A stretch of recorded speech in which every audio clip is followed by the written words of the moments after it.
The pitch is looped towards shortstop. Petroselli's back. He's got it. The Red Sox win. And pandemonium on the field.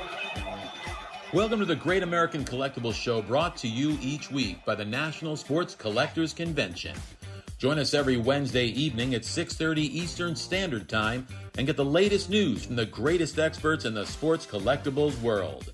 You can watch us on the Great American Collectibles Facebook page, as well as YouTube, or you can listen to us on Spotify, Pandora, iHeartRadio, or any of your favorite podcast platforms. And now your hosts, award-winning sports collectibles author Tom Zappola and Red Sox Hall of Famer Rico Petroselli. All right, welcome everyone. Tom Zappola, Rico Petroselli, Red Sox Hall of Famer. We are broadcasting live from the Philadelphia Baseball Card and Memorabilia Show. Red Sox Hall of Famer Rico Petroselli. This is a great event, Rick, huh? This is a great. It's better than I expected. It really is, man. This is very cool. Very, very cool. All right, listen, we're opening up this show. And by the way, you can watch us every Wednesday night. This show will be broadcast on Wednesday night at 6:30 nationally on any one of your favorite podcast platforms, Facebook, YouTube, iHeartRadio, Pandora, whoever. Yeah. So you can watch us every Wednesday night. We're opening up this show with a special guest, actually two special guests, because everybody that's in here, I mean, the values and the worth of the cards and the memorabilia in this building is off the charts. Tremendous. But it's all about collecting. It's all about fathers and sons, and this gentleman here, Nick Barton, and Dominic Russo, they have a great business model, and we asked them to come on because I just think it's a great way to start, so that we can talk about what this hobby is all about. Welcome. Thank you. Appreciate you guys having us. Dominic, welcome. Welcome. All right, so tell us a little bit about your business model, Nick, if you can. Yeah, so Mean Daddy Cards is the business. I'm Nick Barton. This is my grandfather. We call him Poppy, Dominic Russo. Nice Italian guy. Yes, sir. So my love for collecting started with him. When I was a little kid, the biggest memory was he'd go to Kmart, and he'd bring home those blaster boxes from Kmart. Yeah. And every time, I got one of those, I'd be super excited to open up those. He also passed down a couple of really special pieces. My favorite probably being a signed football by the entire Eagles team that went to the first Super Bowl. It was 80, right? 1980? 1980. Yep. Wow. So he passed that down to me, and that's very special for me. But we used to do Pokemon when I was a kid. Pokemon, man. Yeah. That's exploded. Yeah, I'm starting to learn that in because I'm now a father. I have a 4-year-old son and a 6-month-old daughter, and my son's starting to get into collecting now, and he likes the Pokemon. So I've been having to learn how to pronounce the names of them.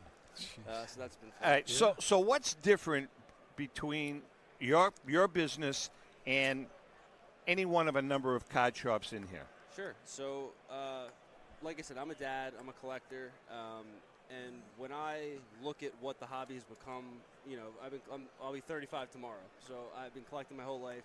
The hobby's much different now than it used to be.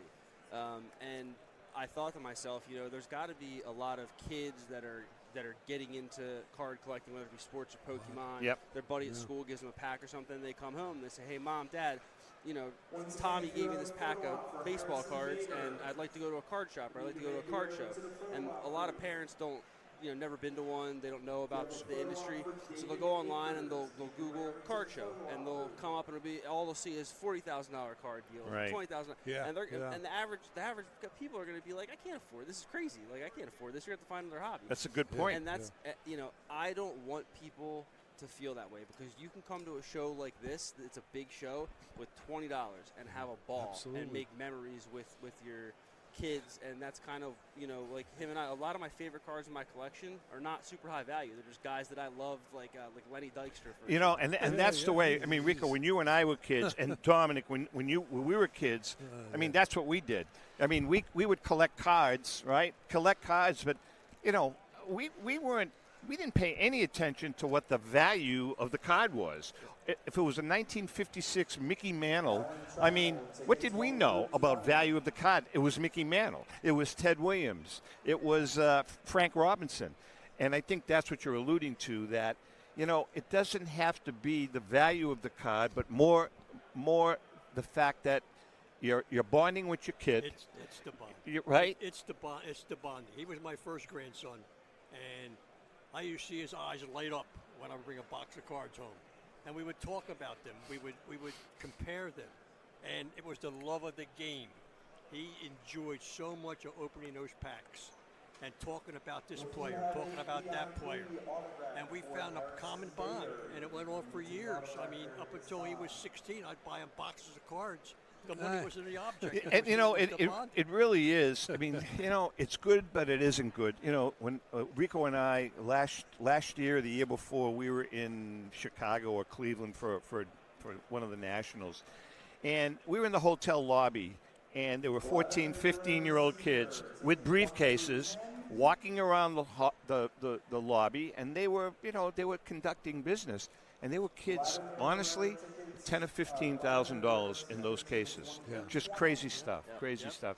Anyways, it's a great concept. Again, for you folks out there, it's about the love of the hobby. You know, it's great that cards are worth what they're worth, or memorabilia is worth what it's worth. But the whole thing is to bond with your kid. This is a great, great opportunity for kids to get into this hobby. And don't be overly concerned with the value of a card. Pretty much. Yeah, I think. Can I say one thing? Sure. It's not about the money. It's about the memories. Good point. The memories that the grandfather has, or the father has, or the son has, or the grandson has. You carry them to the day you leave this earth. And in a bad moment, you think about those times. They're priceless. Excellent. Absolutely. Thank you so much, guys, Dom. for coming on. We appreciate it. Thank you, Dominic, Travis. Nick. Hey, Okay, we are back. Joe, get your headset on. See, Tomasulo is behind the 8 ball as usual. How you doing? Put this up to your mouth, and we're good. All right, Joe Tomasulo from Golden Auctions. Everybody knows Ken Golden. What's the name of the show, Joe? The Netflix show. It's the King of Collectibles. King of Collectibles. King of Collectibles. Joe is the...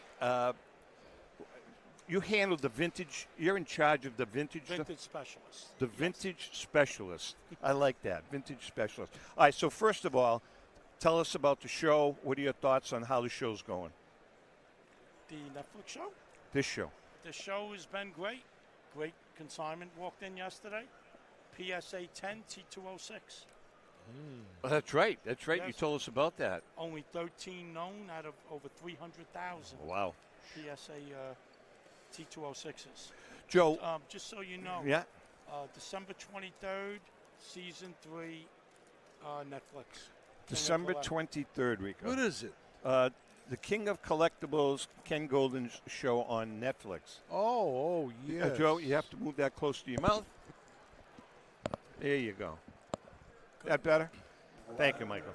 All right, so we got a lot to talk about, Joe. First of all, you've been in this business for many, many years. What are you seeing? How has this hobby evolved from what you've seen when you first started? I started about 20 years ago, and obviously the most stunning evolution is the pricing points. You know, I mean, since my inception, Yep. I've seen things go up 20, 30, 40 times in value. Since you were a baby? Your inception, you said. My inception into the hobby. So cards are collectibles, cards are memorabilia, or everything? More cards. Memorabilia has, trickled up in value. It's, there's an uptick there, but especially cards. Now, if you're talking about iconic game-used jerseys, bats, those have gone through the roof. Like a Babe Ruth called shot jersey. Right. $24 million. It's just, sometimes I can't wrap my arms around some of the prices of some of this memorabilia. It's just, the the dual signed card by Michael Jordan and Kobe Bryant. and Kobe. What? $12.9 million, Rico. Yeah. No. Look, this is better than stocks. Even not to Yeah. They're I think more. Not just valuable, but they'll last longer. They'll keep its value longer. Stock market can come and go daily. These things go up.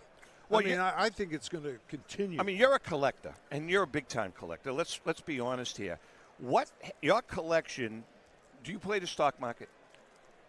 Minimal, but I play around with the stock market with my 401k. Okay, so my question to you is, has the return on your investment, and I know we're switching gears here, talking about kids getting involved with the love of the hobby, but at your stage, has the return on the investment for your memorabilia and your cards been greater than your 401k over the years? The return. 100%. Really? You know, it's funny because, and I think I mentioned this to you, Tom, piggybacking off what Rico said about the stock market. We had put up a Wagner for sale. Yeah. And a PSA 1 hadn't sold for 13 years.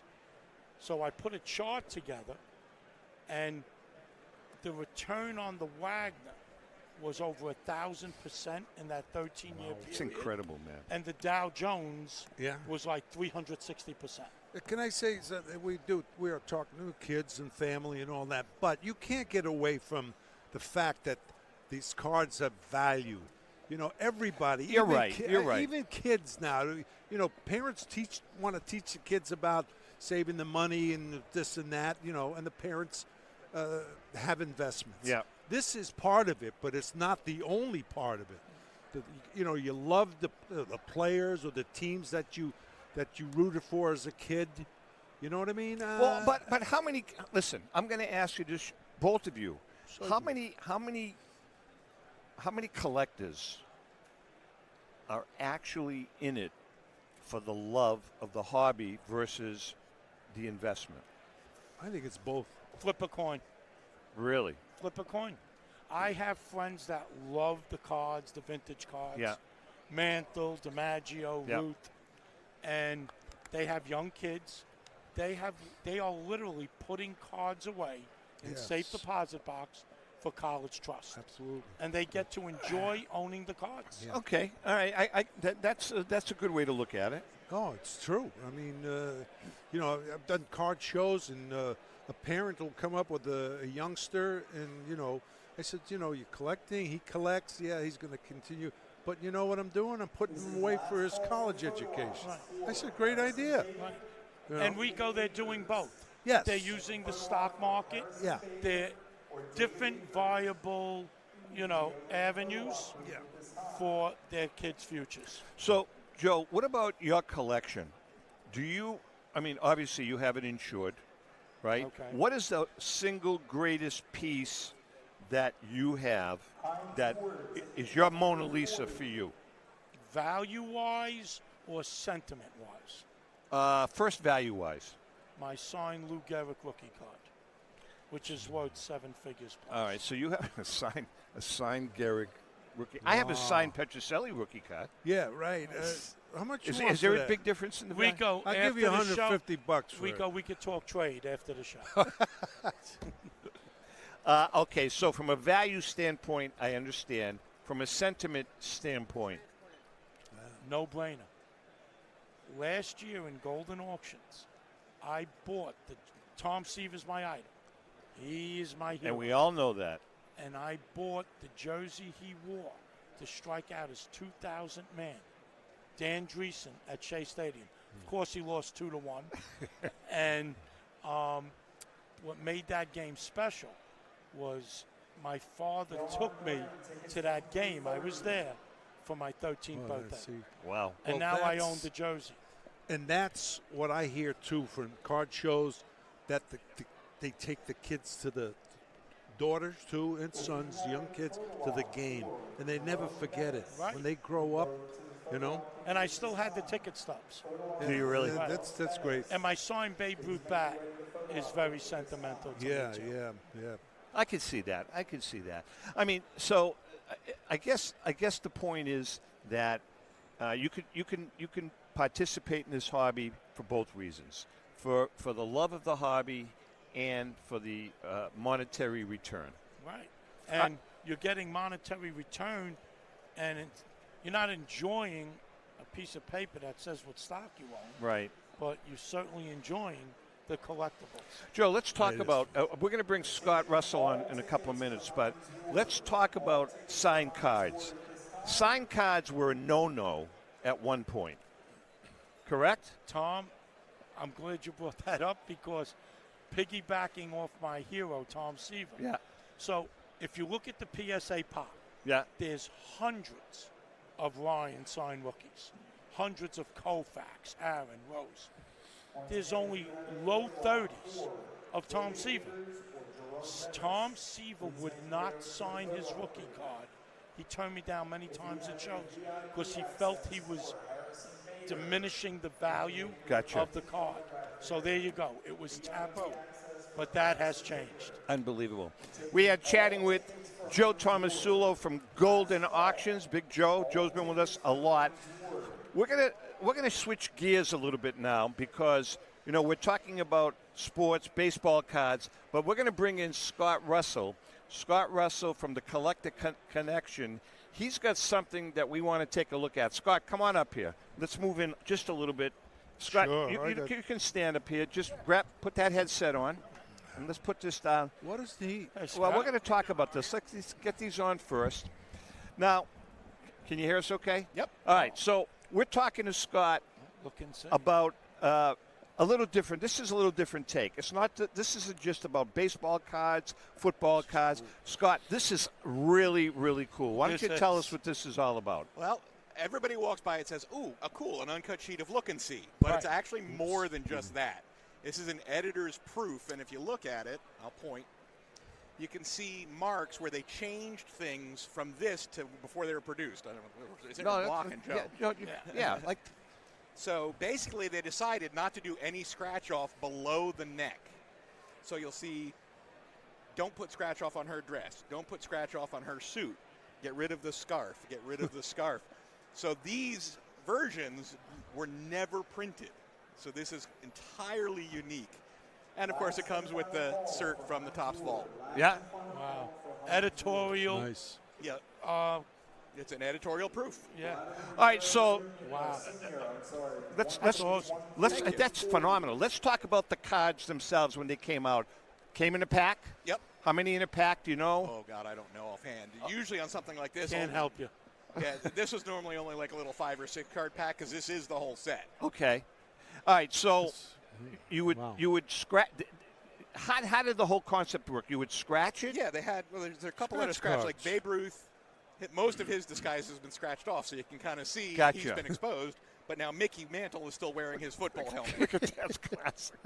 And Sandy Koufax has got looks a little bit like Fidel Castro there, and Willie Mays looks like Groucho Marx. And so, what's the value of something like this, Scott? It's a unicorn, so it's really what they're going to pay for it. I know what the previous owner paid for it. We're hoping it does around $2,000, but it's really what the bidders tell me it's going to go for. 2,000 seems like a bargain. I was going to say that. That's pretty cheap. We try and keep our expectations reasonable, but yeah, it's I think that's pretty cheap. For a truly unique piece. Awesome. We're talking about, you can stay with us a few more minutes? Yeah. So we're talking about the hobby. And Joe's seen some tremendous changes in the hobby. You've been in the hobby a long time. Obviously, Golden, you're a smaller business. Golden, and, you guys are in two separate levels. However, you both appeal to a wide variety of collectors. I call it the 80-20 rule. What you deal in, what are you seeing from your perspective, the way of cards and memorabilia? Is one spiking over another, or is it kind of? Well, the most interesting thing that's happened over the last several years to me is everybody always knew in vintage the money was in the 8s and the 9s. And we have really seen the mid-grade stuff take leaps and bounds forward. And that's kind of more our bailiwick, the 5s, the 6s. Yeah. You know, the 58 Mantlin is 5. And I got to jump in here. Yeah, go ahead. Scott's right, 100%. But, and I know he'll agree with me, and at that grade level, people are buying the card, not the grade. Yeah. They want the centering. They want the eye appeal. They want the card that looks a grade or two superior to the grade on the Yeah, but left. on the other side, okay, and I agree with you, but the person that's buying that card has a budget. Right. Right? He's got a budget. He can spend X amount of dollars, and it is what it is. Again, we always have called it the 80-20 rule. 20% of the collectors can buy what you guys have. 80% of the collectors can buy what you offer simply because it's more affordable and it goes right in. Am I correct, Joe? No, they sell items that do my entire year. So. I mean, we sell a lot of low-end stuff, too. Yeah. We have weekly auctions, you know. I mean, we sell cards that are $100. All right, I'm going to ask the question. Yeah. What is the single most, the highest piece you've ever sold? 60,000. What's the highest piece you've ever sold? My personal collection? No, Ken Golden.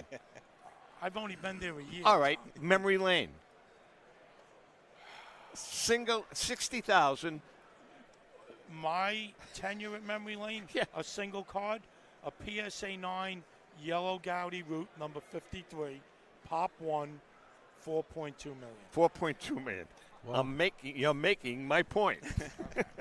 I always joke that it's the 800-pound gorilla and I'm a chimpanzee. Absolutely. I'm looking for kid. That was the Newman Tom. Right there, Rico. Right there. That kid. No. He's too big? No, he's not a fan. He's not. Tom, that was part of the Newman collection. Oh, okay. All right. Right there. That kid. Right there. Right there. This kid right here. Right here. Oh, no. I'm going to fall over. I got it. I gave him cards. Let's go. You got a card? I'm looking for He's already got cards. If you want to go back to Ken, Tom, he broke it and privately sold No. the SGC2 You Wagner got one. for $7.25 million. That was Stop Ken's sale. 7.25. What did was it the Kobe Jordan logo ready? man recently? Gotta What'd that catch go it. for? 12.9. Hey, you. Yeah. Well, come on. What do you Shark want? Tank. Go ahead. Throw Kevin it. O'Leary. Go ahead. Yeah, that's what I was hearing. I didn't know if that was There true. we go. Hey, give it a. All right, Scott. Thanks for stopping Absolutely. by, man. Always good seeing you. Scott, Nice it's great seeing to see you, Thank I may man. bid on this. There you Come go. on Nice around. to see you, too. Good seeing you, Rico. Hey, buddy. Good to see you. Scott Russell from the Collector Connection. Wait a minute. Take off your headset, number one, and where's your booth? Booth 110. Booth right 110. Right on the right wall. As you come out. Although they're not going to see the show until Wednesday night. Well, I was at 110. We have our live auction here January 10th in this building. Do you really? Live only. Have to be present to bid. I didn't realize that. Very cool. Yep. Very cool. All right. Awesome. Thank you, Scott.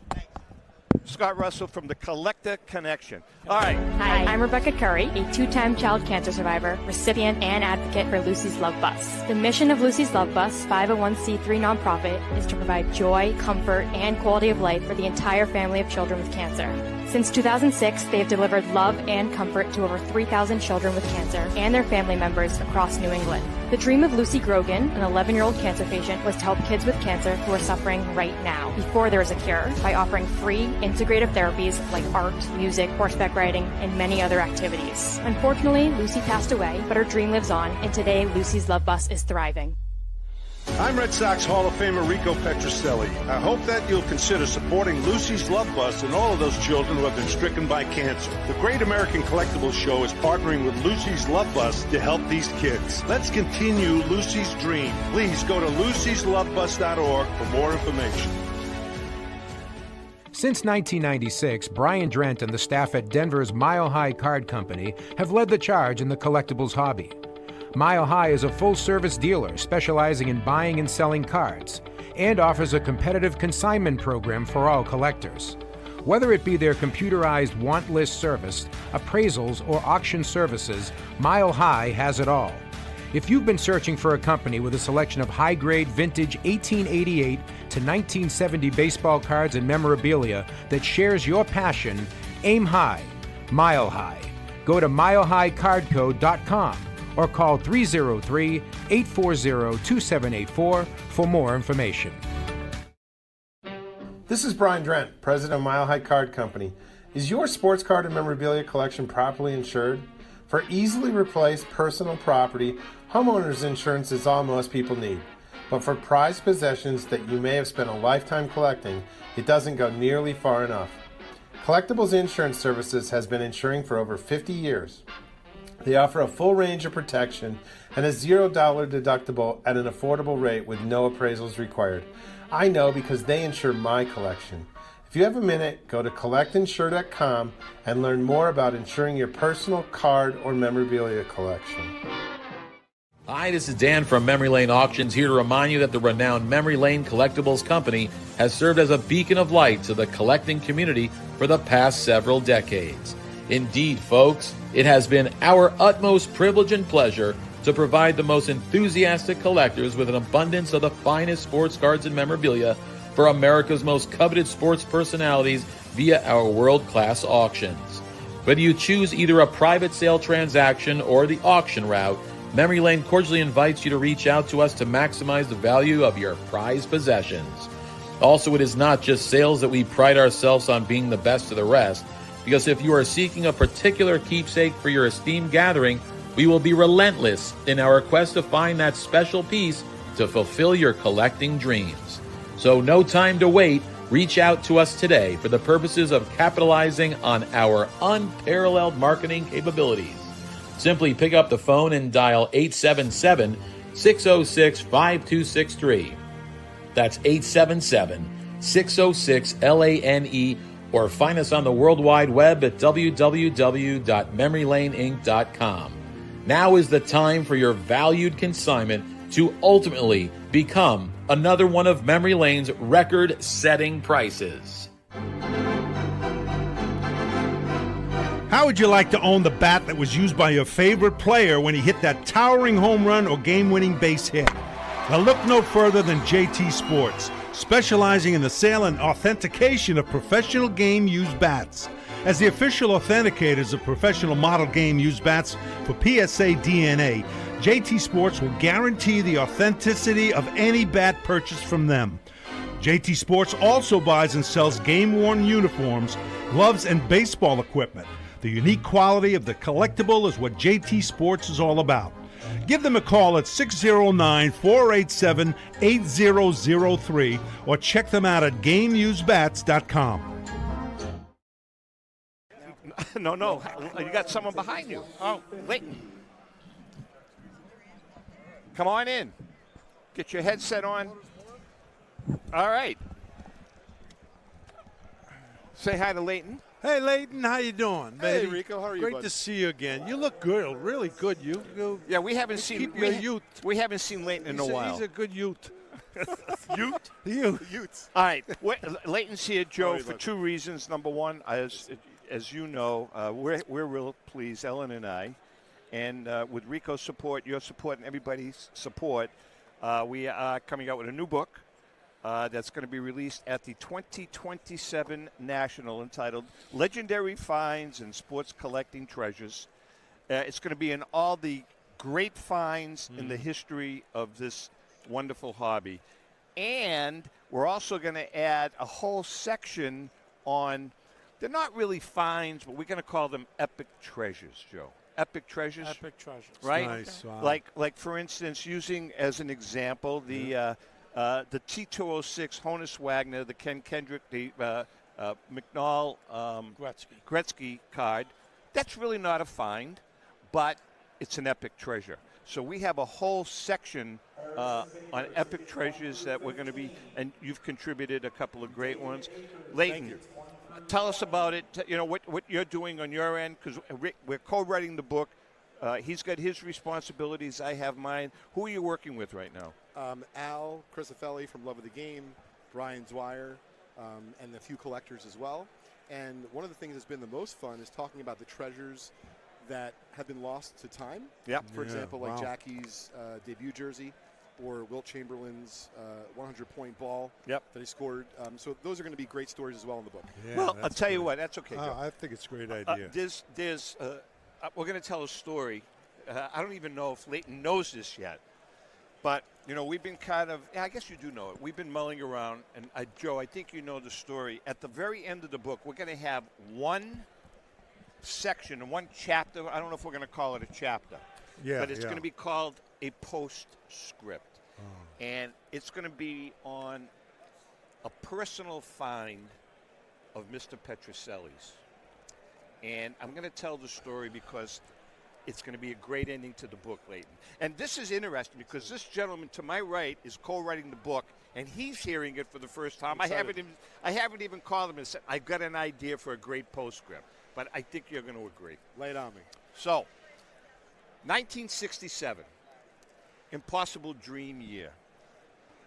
Rico Petroselli catches the pop-up from Rich Rollins that, for all intents and purposes, clinches the pennant for the 1967 Red Sox. Jim Lomborg is on the mound. Rico catches the ball, and he needs to get the ball over to Jim Lomborg. So he has the ball in his right hand, and he's holding his cap with his left hand so no one rips it off, because then, at the time, 25,000 people rushed the field. So Rico is trying to get to Jim, correct? Yeah. Oh, yeah, sure. Were you not? Yeah, they were carrying him off to right field on their shoulder. The poor guy we were worried about him. So you got the ball. I got the ball here, and I want to give it to them. He's a Cy Young award winner, and 22 games. He clinches that game. Of course, I want to give him the ball. That fight was now. I say he would keep the ball. I said, Jim, good luck. Right. All right. So he gets the ball to Lomborg. He takes his hand off of his cap for how long? 10 seconds? 5 seconds. A 17-year-old punk grabs the hat, takes off into the crowd. Rico is pissed. Oh, man, I wanted that hat. Right? Seriously. Now, we're going to fast forward 50 years. I was on the board of directors for the Italian American Sports Hall of Fame in Boston, and Rico, of course, was an inductee. So every year they have an induction banquet. So I get a call, Ellen and I, and Rico and Elsie. The banquet is whenever, make sure you guys are there. And Ellen and I could not attend because we had another function. So Rico and Elsie went. They're inducting Jim DiBenedetto, who is a minority owner of the Boston Red Sox. So Jim is up on stage, and they have the dinner and all of that good stuff. And Jim is up, and they induct him, and then he's talking. And he invites Rico up on stage. He says, yeah, come on up. Rico, I said, what's going on? Go ahead. He says, I have something for you. He takes the cap, and he puts it in Rico's hand. He was the 17-year-old punk that stole the hat off of Rico's head, and the guy is now a minority owner of the Red Sox. Isn't that an amazing story? Yeah, it's a true story. Right? It's Isn't that an shocking. amazing story? That's great. Thanks for sharing that. Incredible. Right. That is going to be the postscript story in our book. That's going to be the last find in the book. Love it. Just classic. What Rico doesn't know, it's not the same hat. He just made it sound like. No, it is. No, I'm. Hey, you should see it. By the way, either it shrunk or my head got bigger. We have a picture we have some great images. So we're going to have a beautiful image of Rico with the hat on in '67, and then Rico with the hat on today. It looks like a beanie. It's hysterical. So he can only poach it on his head. Right? Absolutely. Yeah, it's so good. Yeah, but would anybody take that? I'm thinking of selling it. Enough. No. Well, hold on. There was another find today that we got approached by. I think he was in your booth. Who's the guy with the number 38? Is that you? Oh no, it's John Tobby's. No. This guy. Listen to this one. Waves me over, and he said, I'm bidding on a jersey. He said, number 38, and he said, I think it may be Rico's. And I said, Rico wore number 6. He said, I did some photo matching and stuff. He said, did Rico ever wear number 38? I says, no. So I went back here. I said, Rico, did you ever wear number 38? Absolutely. I said, when? Yeah, I came up in 1963 for a month, the call-up, September call-up.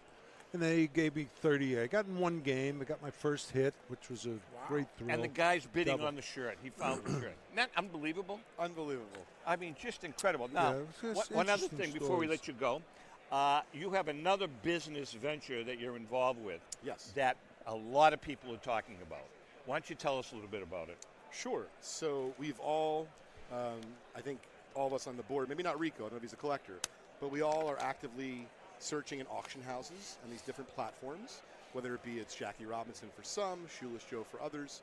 And it is very cumbersome and difficult and time consuming to keep track of where all the auctions are happening, when they're closing, and what items I'm looking for are going to be auctioned in those respective auction houses. I can't track it for my own company.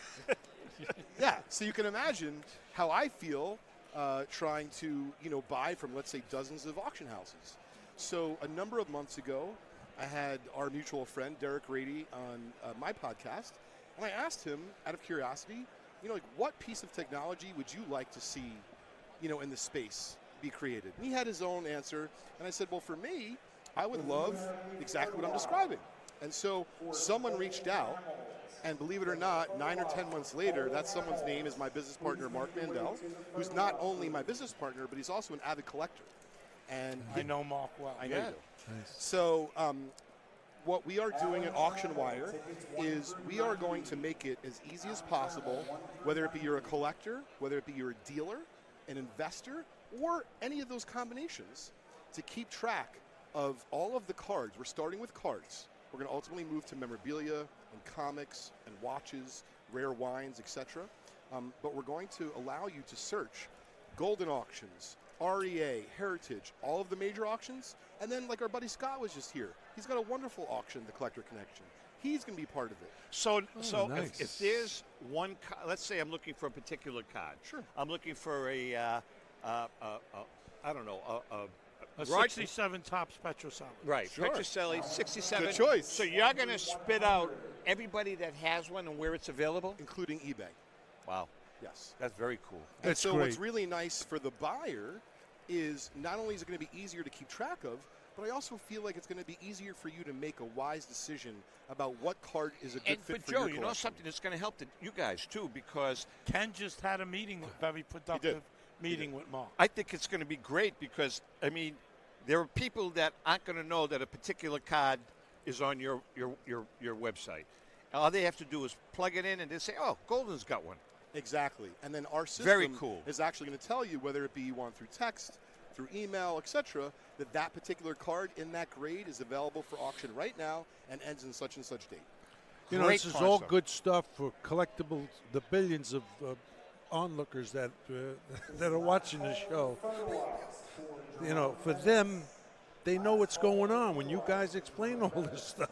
Don't listen to him. Oh, He doesn't. really? Absolutely. This kid. That's awesome, man. Awesome. All right. Well, listen. Hey. Look forward to working with you. I think So we do have I. a good project. Yes. Very much, Tom. Can't We've give it got away. we've got a bunch in Good the. luck, sir. That's Thanks. awesome. Appreciate it. We have a bunch in the queue. That. Oh, I have something to send over to you. I know that, but our editor can be a little tough. She's a toughie, but she's good. She's good. She's good. Thanks, Leighton. Thanks, gentlemen. All right, Leighton Sheldon from Just Collect, Auction Wire, and author. Hey. Right? Hey, great seeing you. All right, listen. I want to talk about, while we're waiting, I think Grady's going to be joining us in a little while. Let's talk about Mr. Petroselli's career. Please. I know. No, can I say something? Absolutely. I'm sorry, really. Folks, I've been looking around. We're giving some stuff out to the kids, especially here, and I'm really amazed. No, you know how I felt about the Absolutely. nationals. I agree. see the movement here, the looking at, It's a happy crowd. It is great. It's a happy crowd. This is a great hobby. I really mean it. I'm not just putting you on. No, it really Really is. It really So- is. so- Joe, you and I were talking. Let's talk a little bit about 75 World Series. Okay. The Carlton Fisk game versus Game 7 of the most recent World Series, about a month ago. What game I considered the 75 Fisk game the greatest game of all time? I think that now has fallen into second place. It's close. I mean, You just lost again, about 2,000. Rico, we're flipping another coin. Uh-oh. I mean, Watch they're out. both phenomenal games. Yeah. I just can't, Rico. You're, There you go, Mark. Rico, you were on the 75 team, right? Yeah. Yeah. I just can't forget Bernie Carbo's comment to Pete Rose when Yeah. he tied that game up. That was great, yeah. I know Pete Rose's comment to Bernie Carbo. Yeah. Yeah. When he's Turning rounding around the third and he base. goes, "Isn't this an incredible game?" For Yeah. Rose to say that, he just tied the He game just- up with a 3-run I was home. happy to be in it. The whole series was great. But last year's was tremendous. It did a lot for baseball. It did. It did. That game was phenomenal, Yeah, Rico. yeah. I mean, Those that are game was really a great game. Rick, what is your? You played 13 years.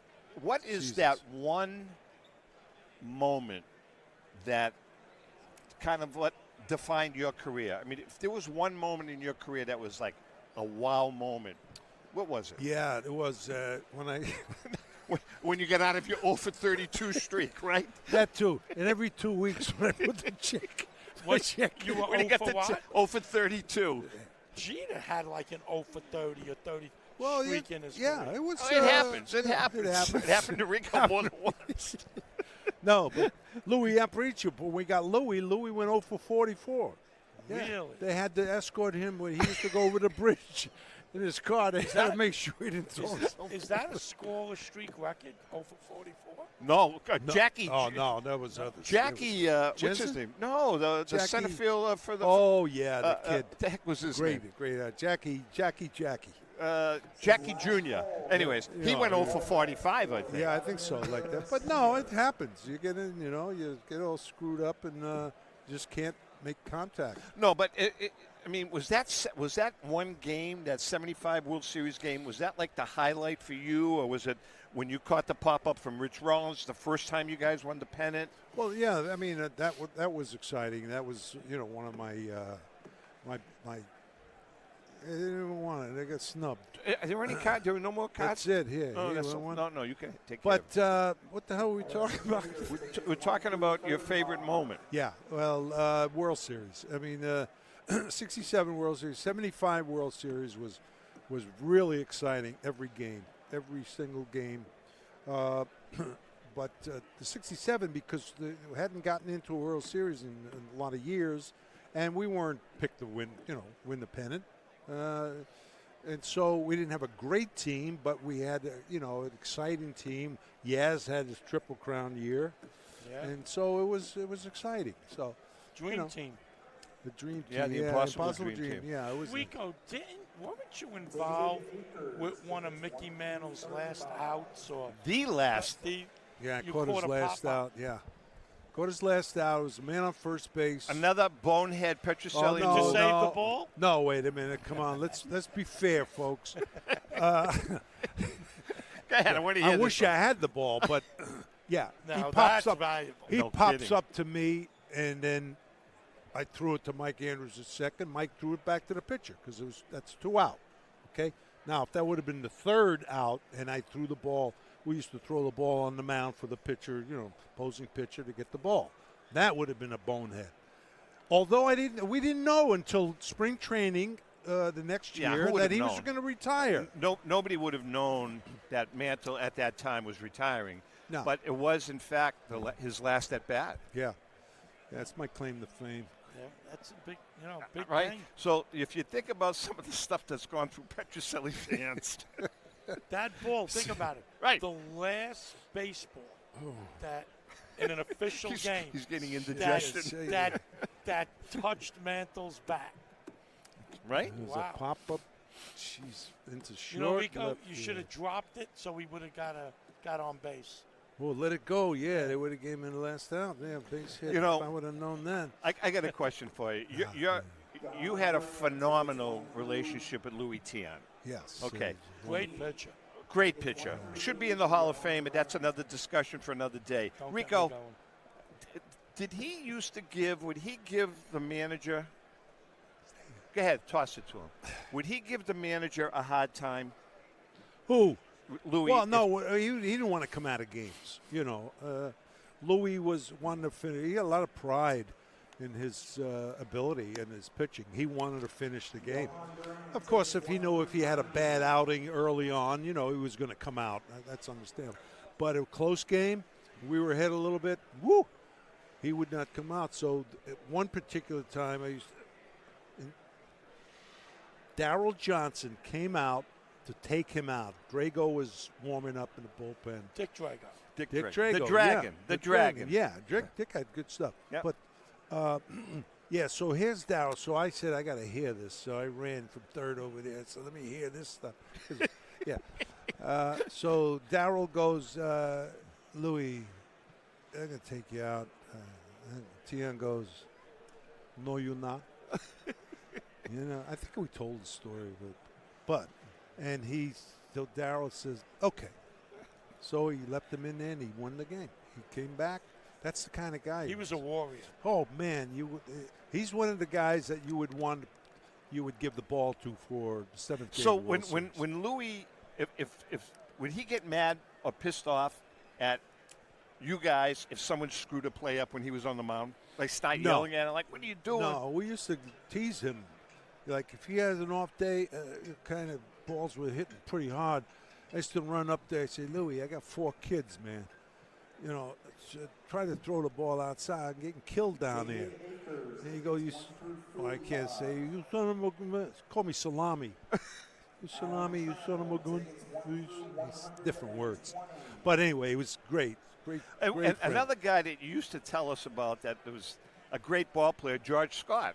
The Boomer. Right? Yeah. I mean, you played with him twice? No, you didn't play with him the second time around, did you? No, right. But he came back. what kind of a ball player was he? Well, he's a great first baseman. Rico, I swear, I never seen a bigger glove on a ball player. His first base mitt was humongous. He saved us so many errors.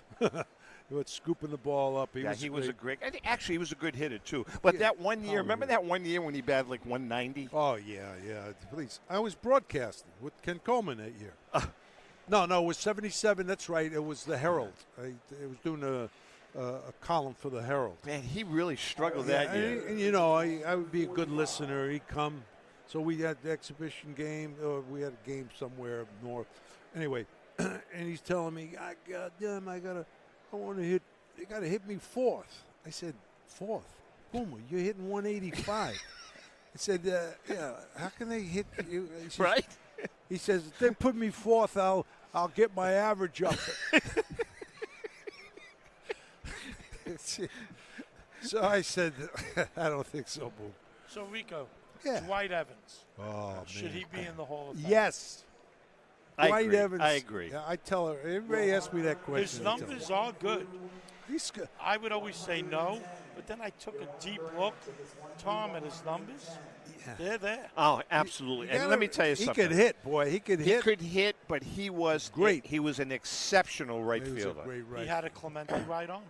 I told you a story about the 3 guys that I played against and with, right fielders, was Clemente, Kaline, and Dwight Evans. He's in that circle. And the other 2 are Hall of Famers. He should be in the Hall of Fame. He really was just a great player. And, and the Red Sox in those days had Rice, Lynn, and Evans in the outfield. That was a hell of an outfield. The best outfield the Red Sox have ever had. With 3, all 3 guys.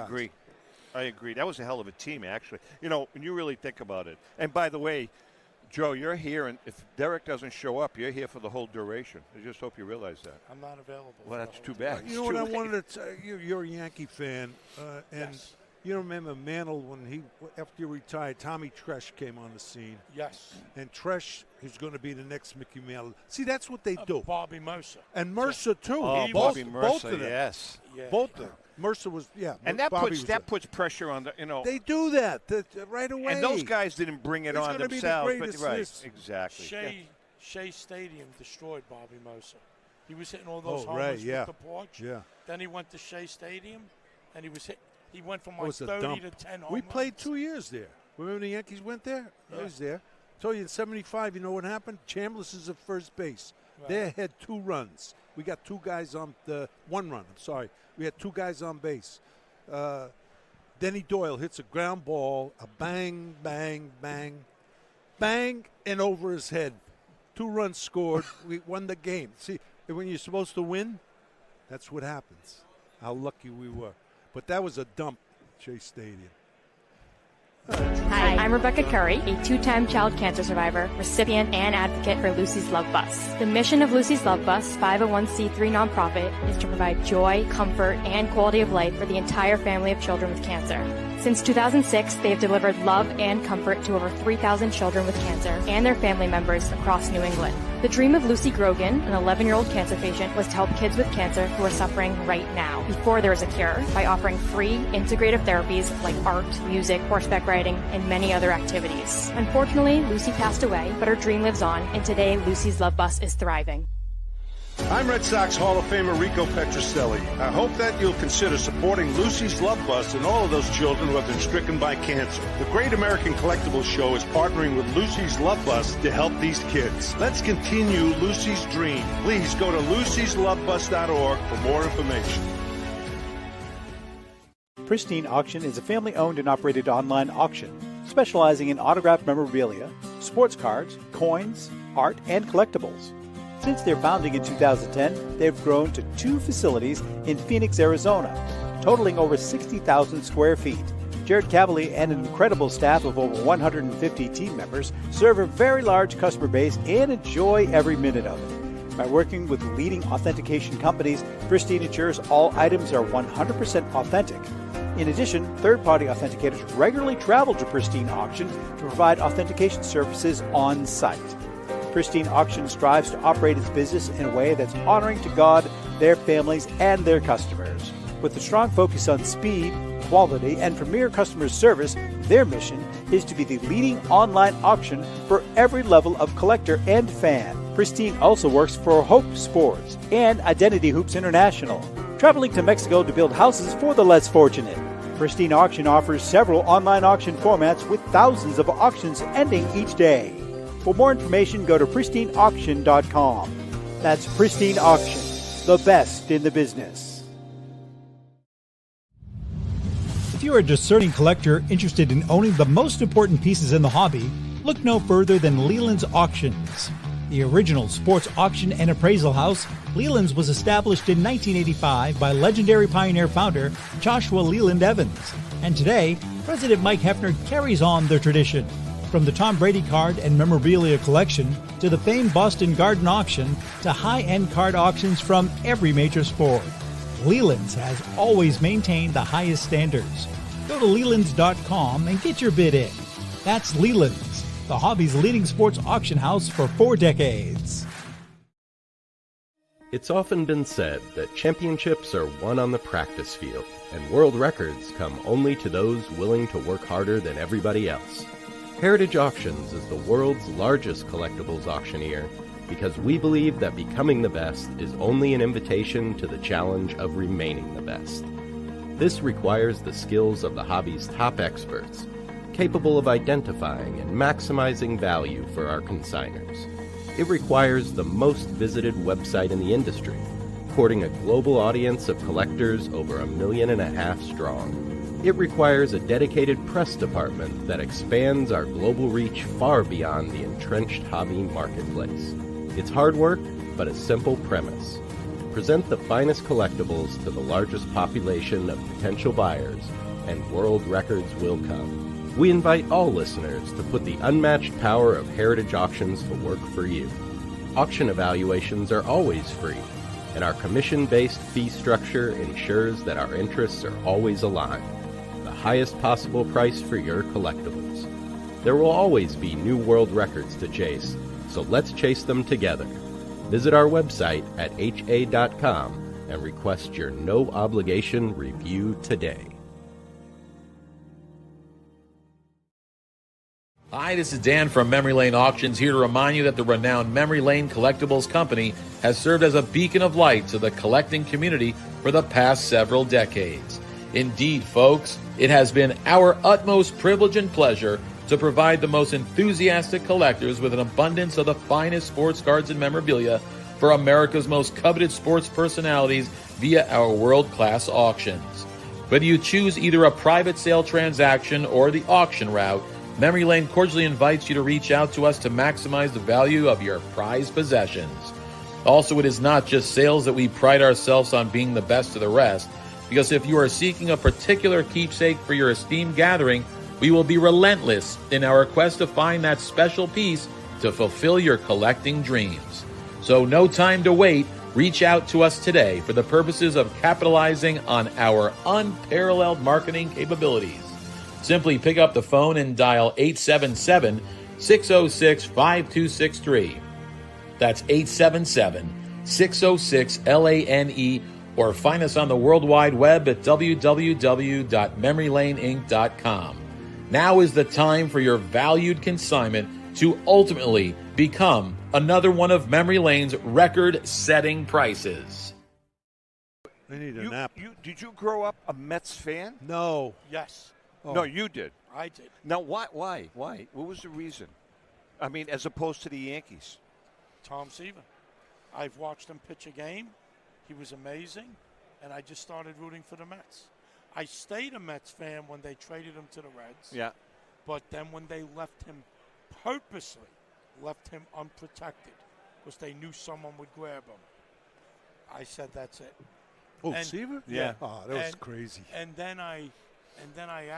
Seaver actually pitched won some big games for the Red Sox. Yeah, he did. In 1986. And he helped the other pitchers out a lot. He was a bright, he very didn't do bright guy. He didn't do much for the 86 Sox. I mean, no, he was a mentor. He won 7 games. He was a mentor for them, too, though. He was. Clemens always said that. Yeah, he was a mentor. Well, he was a great pitcher. He won a few big games. Seaver was a great pitcher. There's no doubt. I mean, he's not a top 5 pitcher like you think, but I think.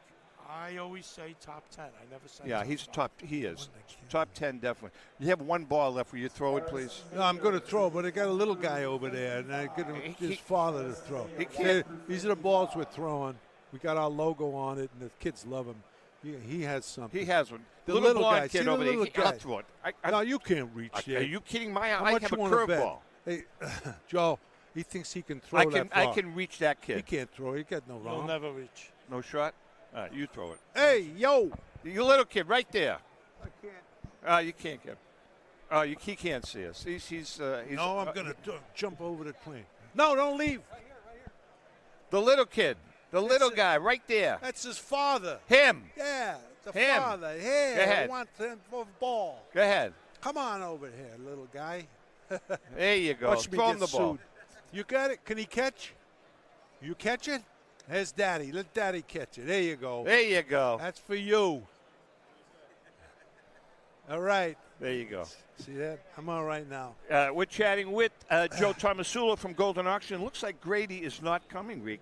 Grady's not coming? Zip him. No, I'm not going to zip him. If he doesn't show, he's out. What's the heck's the Then matter? you'll have 2 chairs instead of 3 up Is he feeling okay? I have no idea. I want to ask another question, Rico. Tony C.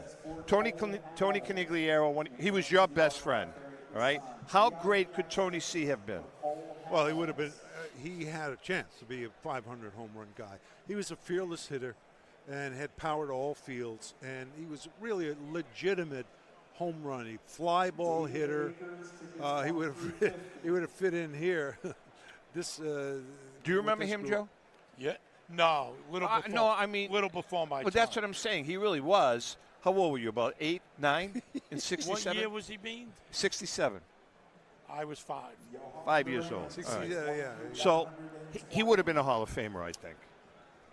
Yeah, I mean, hitting wise, geez, he was Who hit something. him, Rico? Jack. Hamilton. Yeah, Hamilton. Right, Jack Hamilton. Jack Hamilton. Yeah. Hit him. Yeah. Hit him square. Right here. Those pictures of his eye. Remember that? Oh man. my God. Enrico, you were I on was deck. Yeah, you know what yeah. great career was, ruined from being beamed in the head? but he was hitting the helmet, not in the eye. Yeah. Paul Blair. Oh, Blair, yeah. Blair I remember that. was hit it. By the way, Yeah. one of the greatest defensive center fielders of all time. But Blair had a good career. But his batting prowess declined after he got hit in the head. He never dug in again. He was always Stepped in the bucket. walking on eggshells. But you hit a ball left center, right center, just go back to the dugout. He'll catch you. They sent him for therapy, Rico. They did, to huh? talk to that's some psychiatrists because he just had that fear. Don't forget, by the way, folks, that we're going to be. You can watch the show Wednesday night at 6:30. Special hour-and-a-half show. Rico, there's a great pitcher. He was a great relief pitcher that you tell the story about. I don't know if Joe's ever heard it. Johnny Wyatt and the Blob. Oh yeah, I mean, I told this story. That's it. Well, Joe's never heard it. Just, I'm teasing. I'm getting like slappy. Well, what else is new? Yeah. No, John Wyatt, we got him from Kansas City. He was our closer, and John made no secret of it. Though I guess nobody checked. He had the tube of grease up in his locker, and before every game, we like to watch it. Listen to this. Yeah, so you take this grease, throw it here on the hat, behind it, everywhere. Like But the then, movie Major League. yeah, right. But he had his special one to really get the good hitters out. He called the blob, a big freaking thing on the inside of his belt. Yeah, the blob, a big blob of grease ball. So, no, this is a true story. I'm a pitching coach. I know that. I love true this. story. So we're ahead, I think, 1 or 2 runs, whatever it was. Yeah, I think it was 2 runs. And Cardinals get 2 guys on, and here comes the left fielder. What a great player. He's in the Hall of Fame. For the Cards? Yeah, Brock? Yeah, Lou Brock. Lou Brock. Lou Brock comes up, and he's really not a home run hitter. So they call in. Here comes Wyatt. I said, I'm short, I said, all right. So he gets strike 1, swing and a miss. I tell you, the ball dropped this much. Next ball, 1-1, 2-1, 2-2, right? He goes to the blob. I said the blob. Hey, I said I could see it. I'm going, oh baby, here we go. Gets the blob, winds up, throws it. You ever hear a cannon go off? Brock hit one. Crushed it.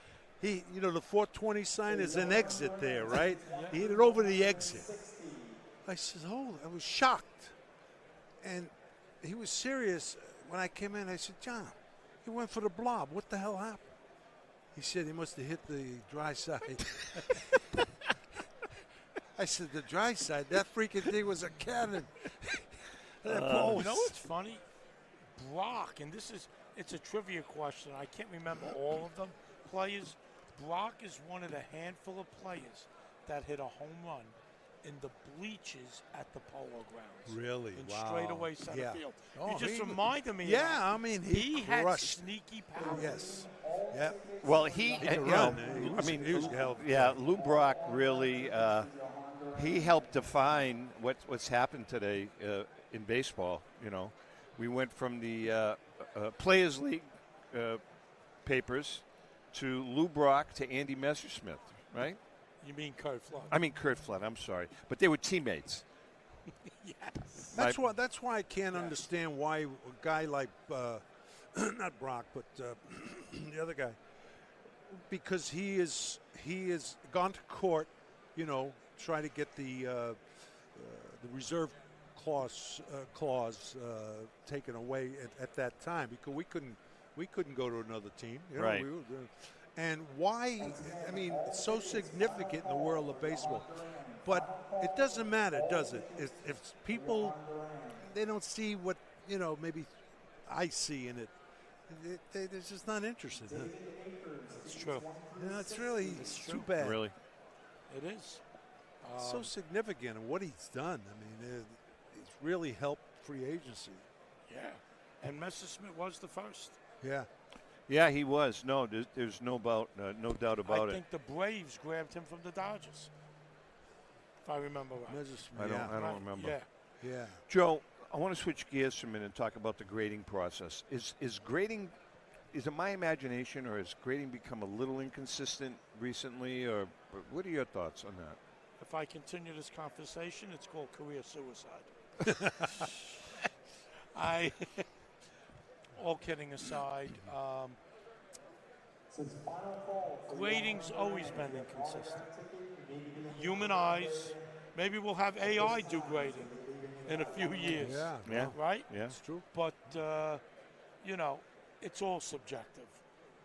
And the funny thing is, you look at a card, even with the loop guys. Yeah.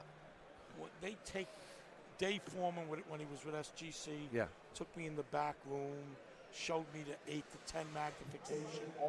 I saw things on my card that were frightening. Really? Like, it's like, I don't want this card anymore. Really? Like, I thought it had good eye appeal. You see things you never knew were on a card. Interesting. So the naked eye just can't pick it up. Very interesting. What about the whole Pokemon phenomenon? You better call an expert in. I mean, because but you got the wrong guy up here. it's just amazing. Come on in around, John. It's just absolutely amazing. John Tabe saves the day. Oh no, you're not going anywhere. Oh, you're not going anywhere. No, for the Pokemon question. Oh, John, move fast. John, come on over here. Yeah, we'll hit him with that question first. Oh yeah. Come on right up here, John. Yeah, he's just the guy to answer. Oh yeah, that I know that. That's okay. Sit. Get your headset on. So what is his name? Trixie? Sit. All right. So John. Yeah. We'll get the first. Put your headset on. The first question we're going to ask you. John? Joe. Yeah, Joe. Just move that closer to your mouth. All right. So the first question we're going to ask you, John, is what are your thoughts on Pokemon? Go back to your stand, John. It's been nice seeing you guys today. Right. That's what we were saying. Conversation's been wonderful. Goodbye.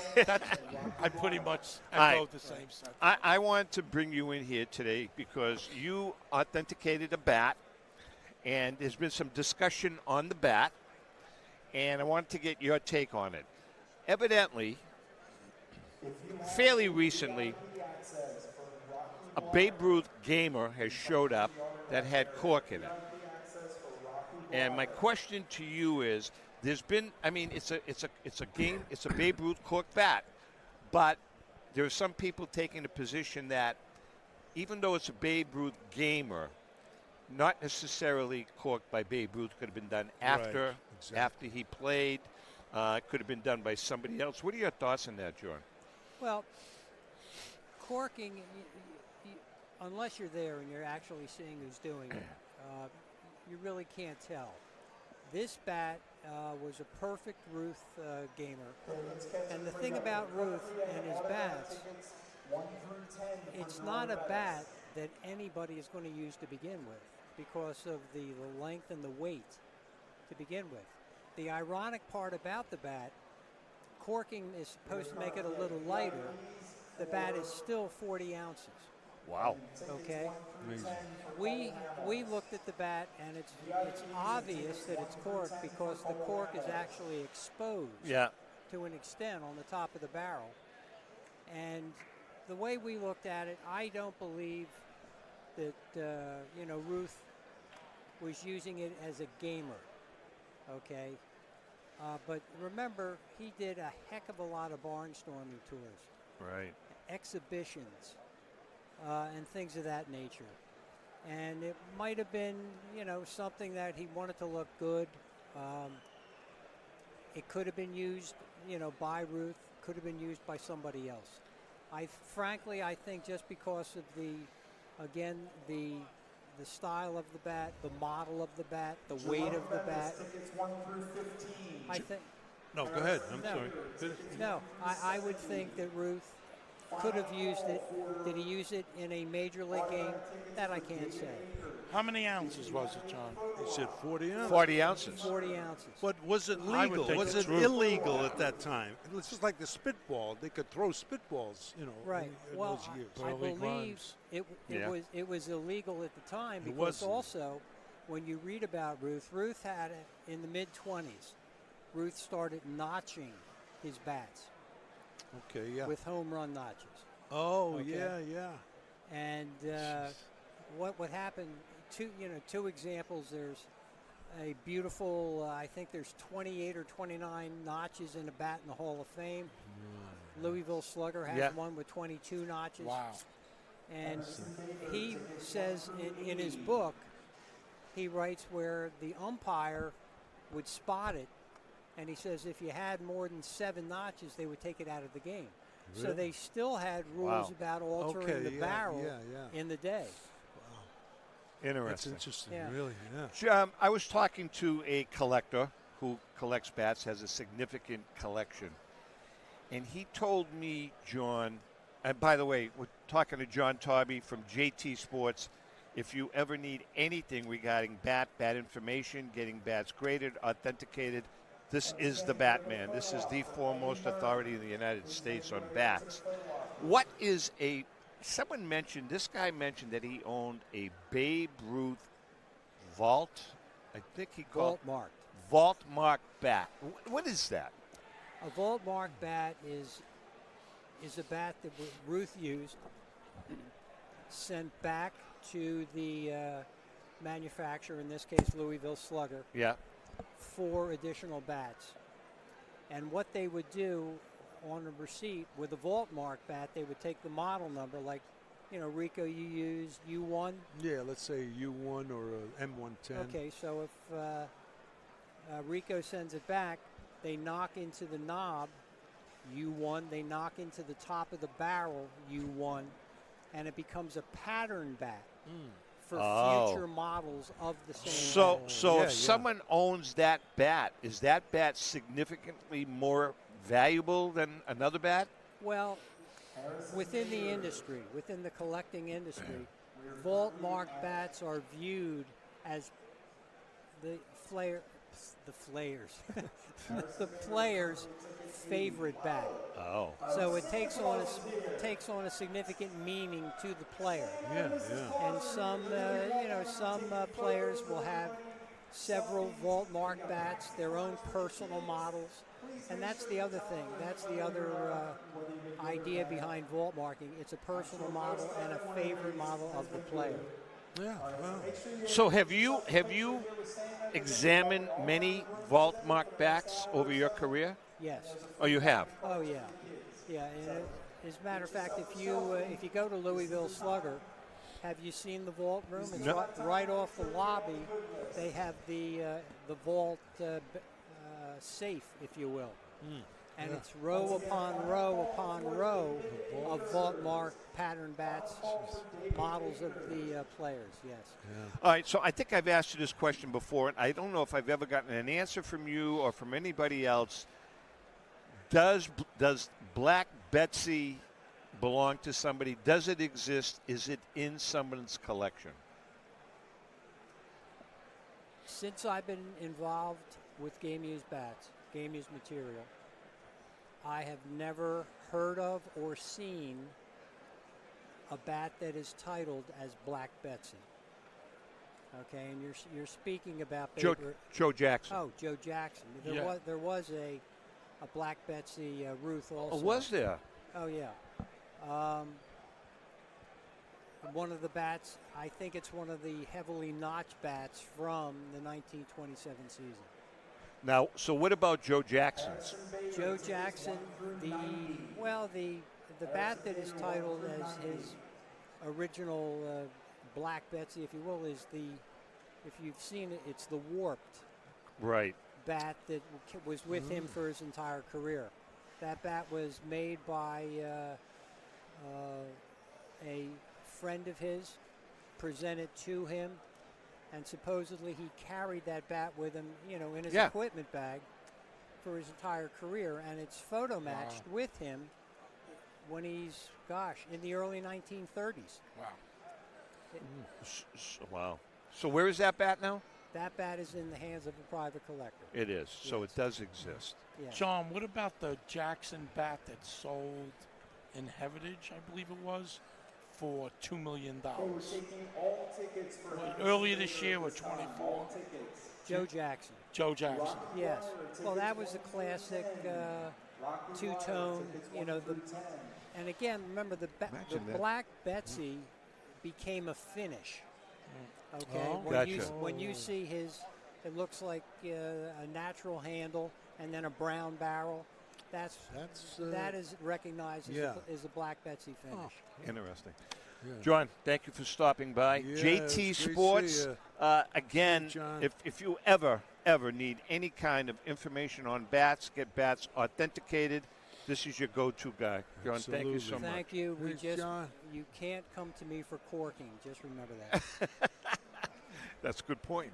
Hi, I'm Rebecca Curry, a two-time child cancer survivor, recipient, and advocate for Lucy's Love Bus. The mission of Lucy's Love Bus, 501c3 nonprofit, is to provide joy, comfort, and quality of life for the entire family of children with cancer.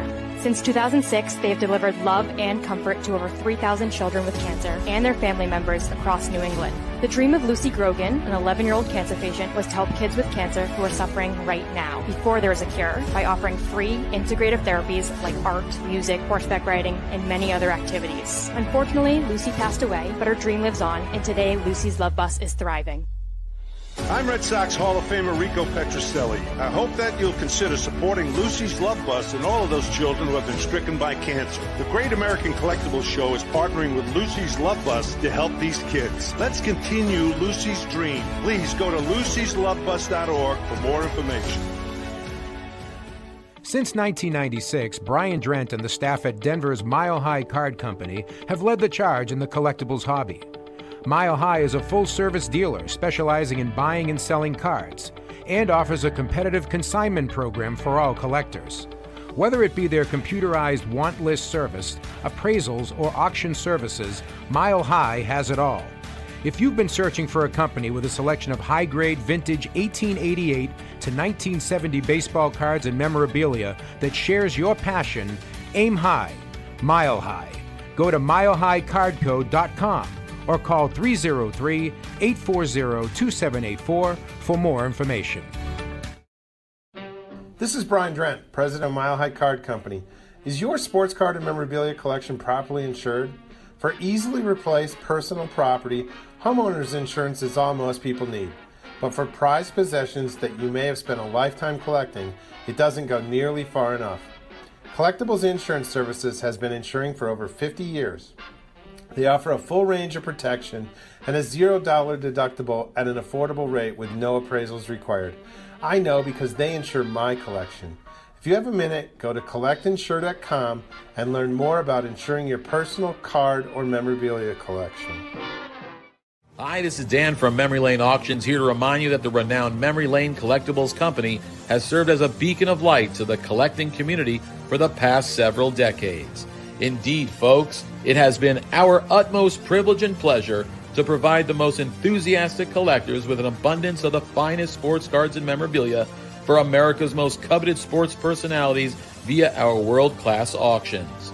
Whether you choose either a private sale transaction or the auction route, Memory Lane cordially invites you to reach out to us to maximize the value of your prized possessions.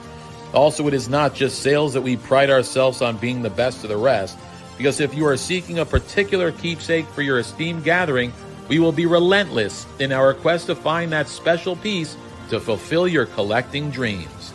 So no time to wait. Reach out to us today for the purposes of capitalizing on our unparalleled marketing capabilities.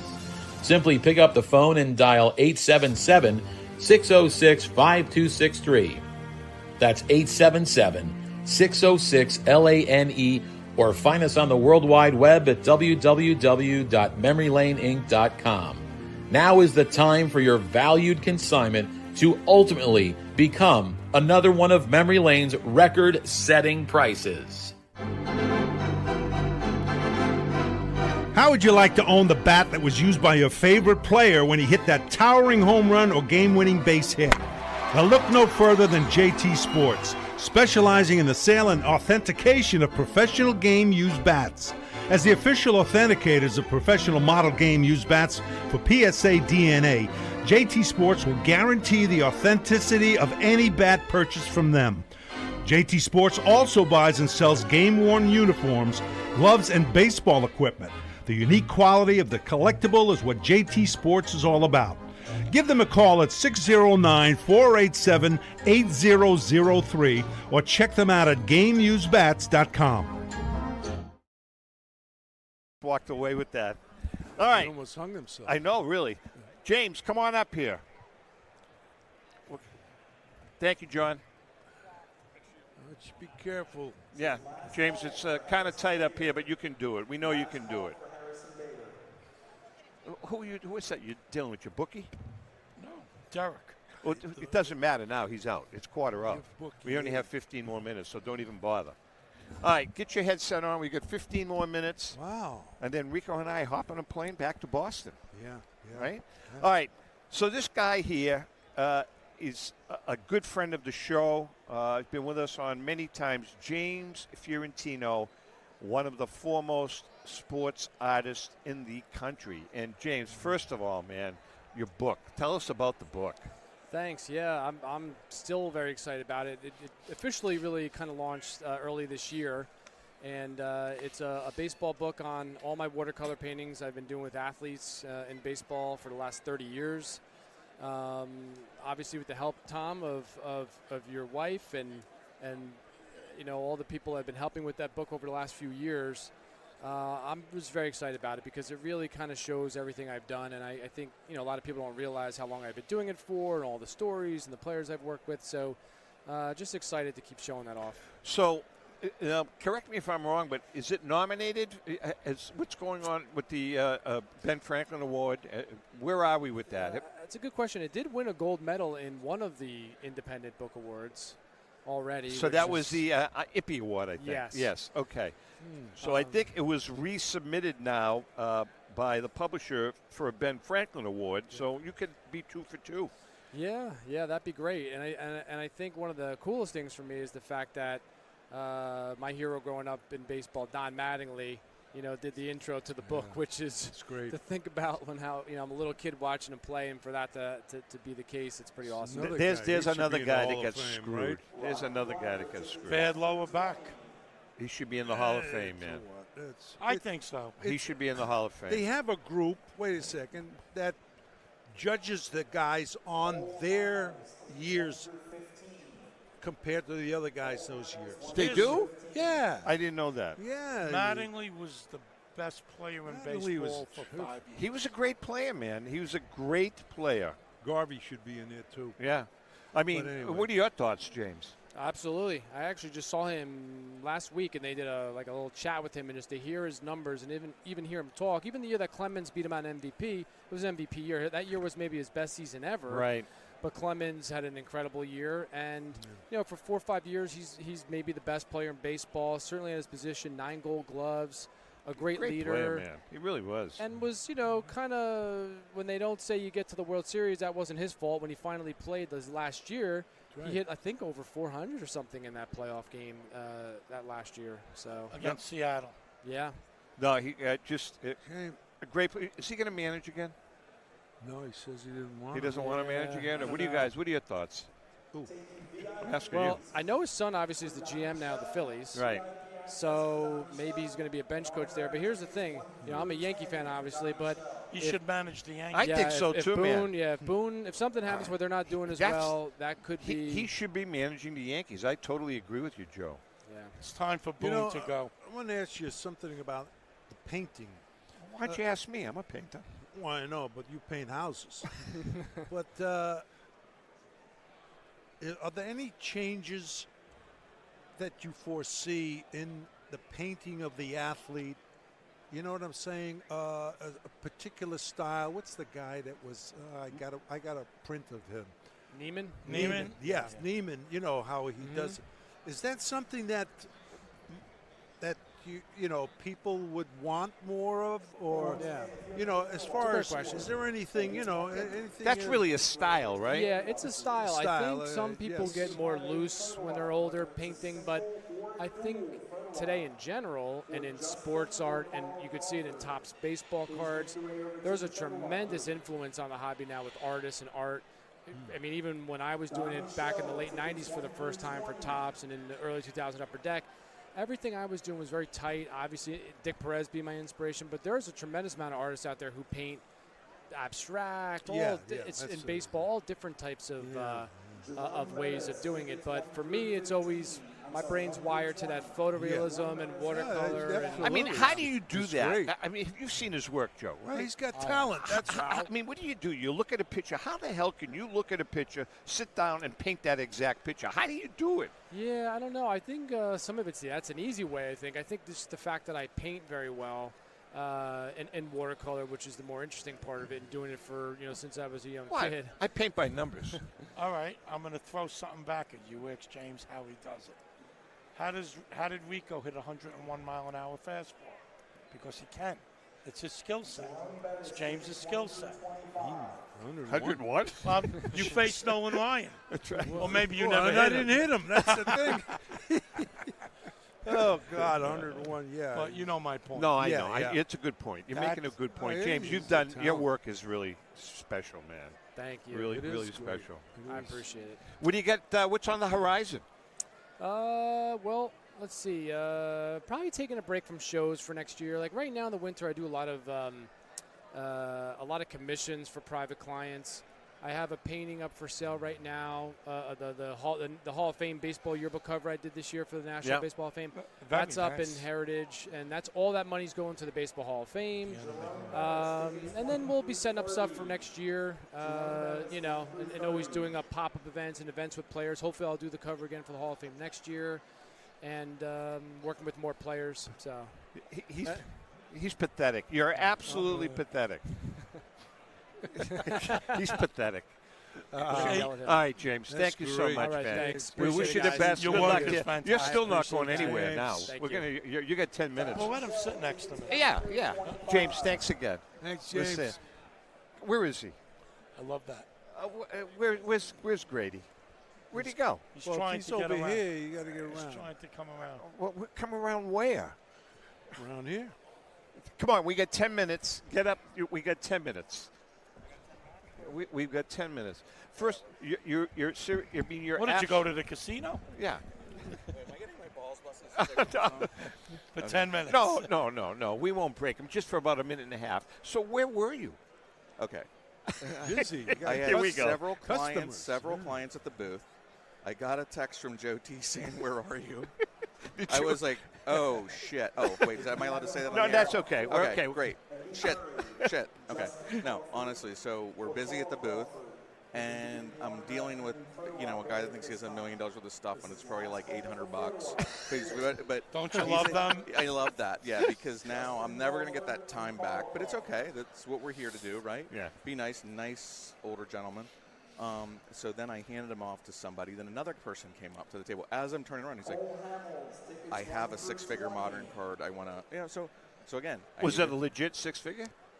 It was a printing plate card. I won't say the name because Tomasulo will go find the guy on the floor and close the deal for Golden, I'll do a search. And by the way, Joe and Derek are not only good friends, but they're friendly competitors.